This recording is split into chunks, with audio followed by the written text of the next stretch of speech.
우리에게 주시는 하나님의 말씀 요한복음 5장 1절에서 18절의 말씀이 되겠습니다. 요한복음 5장 1절에서 18절에 있는 말씀 한 목소리로 합독하시겠습니다. 그 후에 유대인의 명절이 되어 예수께서 예루살렘에 올라가시니라. 예루살렘에 있는 양문 곁에 시브리 말로 베데스다라 하는 못이 있는데 거기 행각 5이 있고 그 안에 많은 병자, 맹인, 다리 저는 사람, 혈기 마른 사람들이 누워 물의 움직임을 기다리니 이는 천사가 가끔 못에 내려와 물을 움직이게 하는데 움직인 후에 먼저 들어가는 자는 어떤 병에 걸렸든지 낫게 됨이로라. 거기 38해 된 병자가 있더라. 예수께서 그 누운 것을 보시고 병이 벌써 오래된 줄 아시고 이르시되 내가 낫고자 하느냐. 병자가 대답하되 주여 물이 움직일 때에 나를 못에 넣어주는 사람이 없어 내가 가는 동안에 다른 사람이 먼저 내려가나이다. 예수께서 이르시되 일어나 내 자리를 들고 걸어가라 하시니 그 사람이 곧 나아서 자리를 들고 걸어가니라. 이날은 안식일이니 유대인들이 병 나은 사람에게 이르되 안식일인데 내가 자리를 들고 가는 것이 옳지 아니하니라. 대답하되 나를 낫게 한 그가 자리를 들고 걸어가라 하더라 하니 그들이 묻되 너에게 자리를 들고 걸어가라 한 사람이 누구냐 하되 고침을 받은 사람은 그가 누구인지 알지 못하니 이는 거기 사람이 많음으로 예수께서 이미 피하셨습니다. 그 후에 예수께서 성전에서 그 사람을 만나 이르시되 보라 내가 나았으니 더 심한 것이 생기지 않게 다시는 죄를 범하지 말라 하시니 그 사람이 유대인들에게 가서 자기를 고친 이는 예수라 하니라. 그러므로 안식일에 이러한 일을 행하신다 하여 유대인들이 예수를 박해하게 된지라.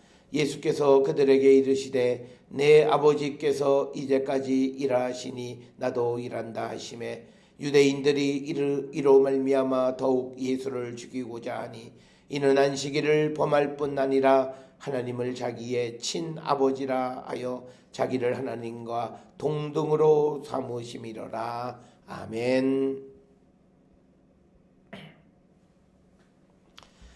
많은 사람들은 여러 가지 이유로 말미암아 절망에 빠지게 됩니다.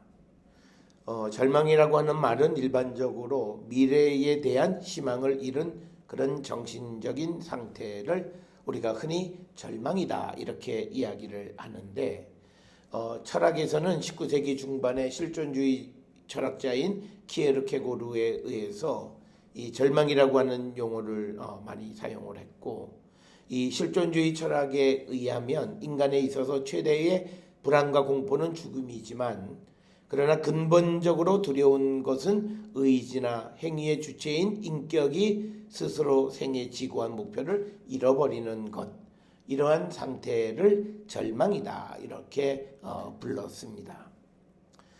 그렇다면 미래의 희망을 우리가 잃어버리든지 아니면 인간의 생애 목표를 잃어버리든 우리가 절망 상태에서 다시 희망을 회복하는 일은 불가능한가? 혹 가능하다면 그 길은 어떤 길이 있을까라고 하는 질문을 하게 되고 오늘날 많은 사람들의 여러 가지 그 신앙생활을 하는 이유 중 하나도 이 절망으로부터 회복되고자 하는 열망에서 믿음의 삶을 살아가는 자들이 있습니다. 따라서 오늘 우리에게 주시는 요한복음 5장 1절부터 18절에 38년 된 병자가 그 병 가운데에서 고침을 받고 고침받은 이후에 그의 삶의 모습들을 통해서 우리가 진정으로 절망으로부터 회복에 이르는 그 길이 무엇인가 라고 하는 것을 오늘 주시는 말씀을 통해서 우리가 함께 생각해 보고자 합니다. 오늘 우리가 함께 읽은 요한복음 5장 1절부터 18절에 있는 말씀은 절망 가운데 있던 38년 된 병자가 예수님을 만남으로 인해서 그의 육체의 질병의 고침을 받았다라고 하는 이야기입니다. 여기서 중요한 것은 그가 육체의 질병을 고침받았다라고 하는 겁니다. 그렇게 말씀을 드리는 이유는 예수께서 이제 그 사람의 병을 고쳐주신 다음에 그 자리를 들고 가라 이렇게 말씀하셨을 때 그는 14절에 보면 보라 내가 나았으니 더 심한 것이 생기지 않게 다시는 죄를 범하지 말라. 그러나 그의 삶은 주님 안에서 하나님이 누구이시고 하나님과의 관계를 회복하려고 하지 아니하고 자기의 일상적인 삶 그리고 어떤 환경에서 요구되어지는 그런 삶을 살아감으로 말미암아 예수님을 공경에 처하게 만드는 그런 현실. 그래서 그는 육신의 병은 나음을 받았지만 온전한 회복을 이루지 못하는 그의 모습을 통해서 우리가 어떻게 해야 온전한 절망으로부터 회복이 되어질 수 있을까를 우리가 한번 생각해 보고자 합니다. 이 38년 된 병자는 절망 가운데 있었지만 그러나 그에게는 한낱 희망이 있었습니다. 그 희망은 그 3절에 나와 있는 것처럼 물의 움직임을 기다리는 겁니다. 그래서 천사가 못에 내려와 물을 움직이게 할 때 가장 먼저 들어가는 자는 어떤 병에 걸려도 낫게 된다는 희망을 가지고 있었습니다. 그러니까 그는 오랜 병의 절망, 분노 속에 지쳐있던 그에게 한낱 신락 같은 희망이 그에게 제시되어진 겁니다. 그래서 그 베데스다 연못 주변에는 많은 사람들이 앉아 있었지만 그러나 곧이어서 그는 다시 절망을 맛보게 됩니다. 그 이유는 7절에 보면 병자가 대답하되 주여 물이 움직일 때 나를 못에 넣어주는 사람이 없어 내가 가는 동안에 다른 사람이 먼저 내려가나이다. 즉 이 38년 된 병자를 도와주는 단 한 사람이 없기 때문에 그는 물속에 들어가지 못해서 그래서 그는 그 생애 지구한 목표를 잃어버렸을 뿐만 아니라 내년에도 어떤 새로운 희망을 가질 수 없는 아주 절대적 절망 속에 있던 그 병 환자였습니다. 이자가 이제 예수님을 만나 뵙게 되는 것이 6절에 보면 예수님께서 이 베데스다 연못에 가셔서 그가 누워있는 모습을 보니까 병이 오래된 줄 아시고 그에게 질문하십니다. 내가 낫고자 하느냐라고 하는 질문에 그가 낫고자 한다라고 하는 의지, 회복에 대한 소망을 다시 한번 예수님이 그에게 고치시켜 주셨고 그래서 예수님은 그에게 베데스다 연못에 물이 동할 때 그런 방식이 아니라 예수님의 방법으로 그를 고쳐 주셨습니다. 그래서 8절에 예수님은 일어나 너의 자리를 들고 걸어가라 이렇게 말씀하셔서 9절에 그 사람이 나와서 자리를 들고 걸어갔다. 그래서 그가 나음을 입은 사건이 되겠습니다. 그래서 그는 겉으로 보면 절대적인 절망 속에 있던 한 사람이 예수님을 만남으로 말미암아 그가 병의 고침, 즉 적어도 38년 된 병을 고침을 받는 새로운 희망 가운데 그는 서게 되어졌습니다. 그런데 그에게 병이 나은 다음에 생기는 문제가 있게 됩니다. 그래서 그는 그 고침을 받은 후에 그가 그 어떤 외형적인 질병의 고침뿐만이 아니라 그의 내면적인 그런 치유가 그에겐 절실했습니다. 그럼에도 불구하고 그는 예수님을 만난 이후에 어떤 내면의 변화가 전혀 생기지 않았고 그는 그저 주변의 문제, 일상적인 그런 삶으로 다시 들어가므로 어떤 본질적인 것에 대한 고침, 근본적인 것에 대한 치료에 대한 관심을 잊어버리고 그래서 그가 이제 이 성전에 들어가 있었을 때 다시 예수님을 만나게 되니 14절에 예수님께서 내가 나았으니 더 심한 것이 생기지 않게 다시는 죄를 범하지 말라고 말씀합니다. 죄의 문제를 근본적으로 해결할 것을 요구하십니다. 특별히 예수님이 이 14절에 있는 이 말씀을 다시 이 38년 된 병자에게 하셨던 이유는 예수님을 만나서 그의 병이 나아짐으로 인해서 그의 삶이 소위 새로운 피조물로 변화되는 모습을 발견하지 못했기 때문입니다. 그래서 예수님은 이 사람의 병은 고쳐주셨지만 그러나 그 사람의 근본적인 문제가 고쳐지지 않았기 때문에 그는 다시 절망 속으로 죄 가운데에서 다시 그런 과거와 같은 삶으로 돌아갈 위험이 굉장히 크기 때문에 그를 만나서 예수께서 하신 말씀은 죄를 범하지 말라라고 하는 죄의 문제를 해결하라고 하는 주님의 요청입니다.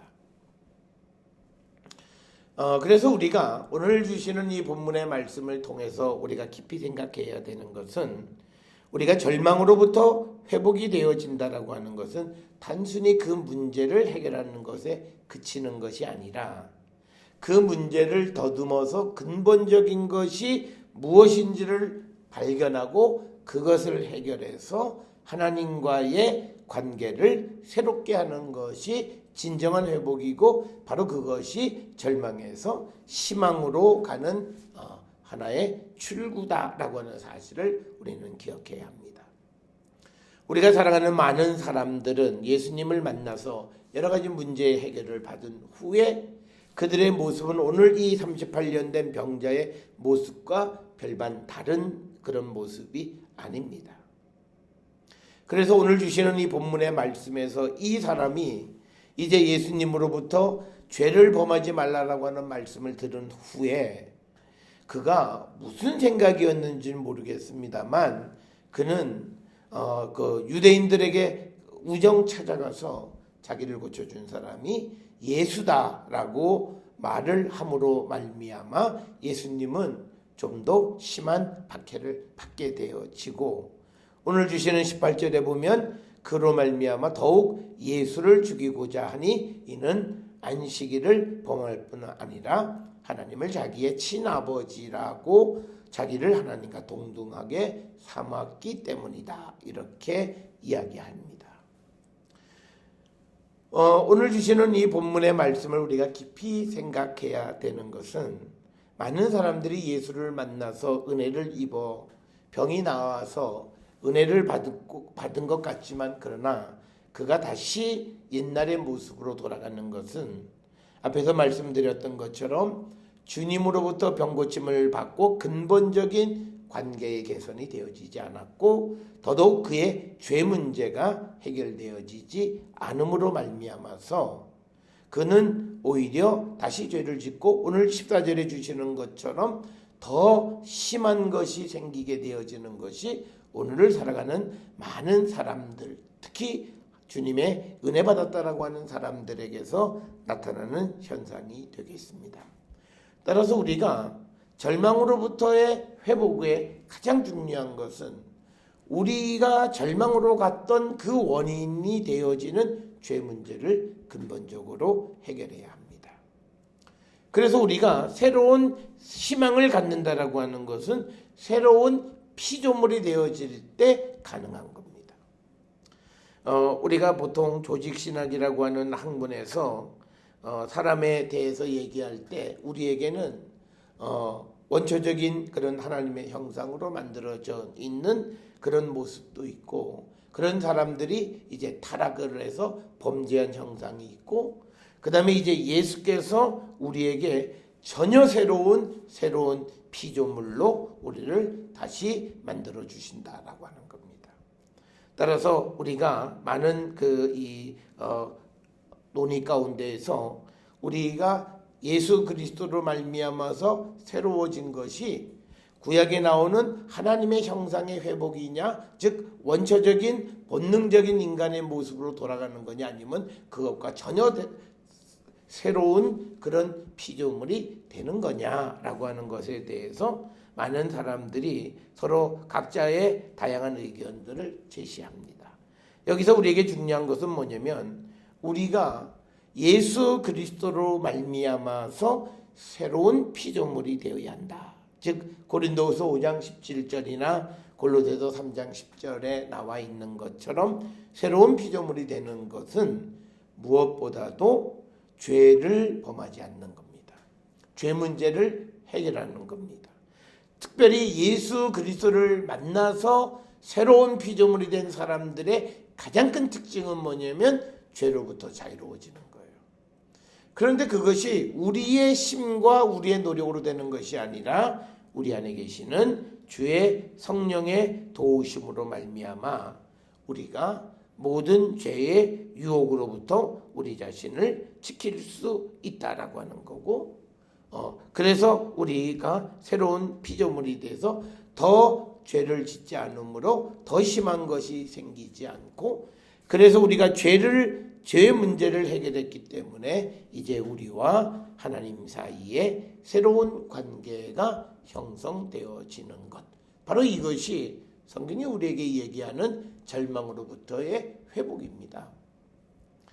많은 사람들은 우리가 어떤 그 회사나 사회 속에서 말하는 것처럼 긍정적인 생각을 하고 이런 비본질적인 회복의 말들을 하는데, 성경에서 가장 근본적인 문제, 그 회복의 출발은 우리가 죄 문제를 근본부터 더듬어 올라가 그 문제를 해결하는 겁니다.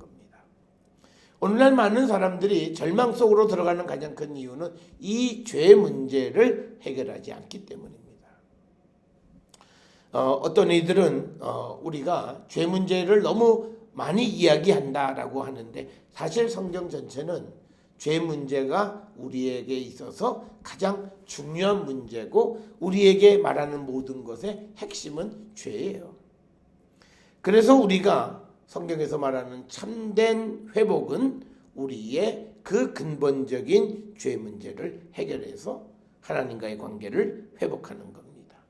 오늘 이 38년 된 병자는 예수님 만나서 예수님께서 내 자리를 들고 걸어가라 라고 했을 때 그는 걸어가서 본질적인 문제를 더 깊이 있게 그가 해결하려고 하는 그런 결단력 있는 삶을 살아야 했음에도 그는 그런 삶을 살지 못하고 그냥 육체의 병만 나은 것으로 그것에 머물게 되어질 때 예수께서 그에게 더 심한 것이 생기지 않도록 다시는 죄를 범하지 말라라고 이야기하셨던 겁니다.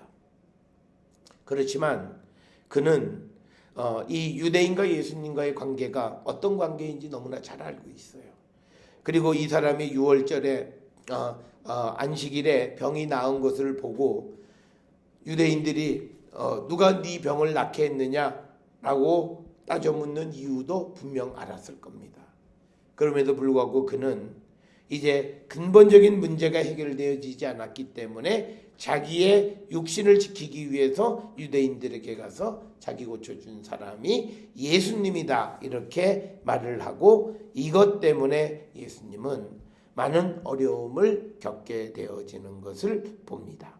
따라서 우리가 병이 나았다라고 하면서 예수님을 더 큰 위험으로 몰아넣는다, 이것은 그가 진정 회복되지 않은 자이기 때문에 이런 결과를 초래하게 되어졌고, 우리가 진정으로 회복되어지면 우리는 예수 그리스도의 일을 돕는 자가 되어지고 하나님의 나라와 복음을 위한 삶을 살아가는 자가 되어질 것입니다. 그러나 오늘 이 38년 된 병자는 그냥 육신의 병만 나음을 입었지 내면의 근본적인 문제를 해결하지 못했기에 예수님에게 은혜를 받아 그 은혜 속에서 주님을 돕는 자가 아니라 은혜를 받았음에도 그는 예수님을 위기로 몰아넣는 그런 존재가 되고 말았다.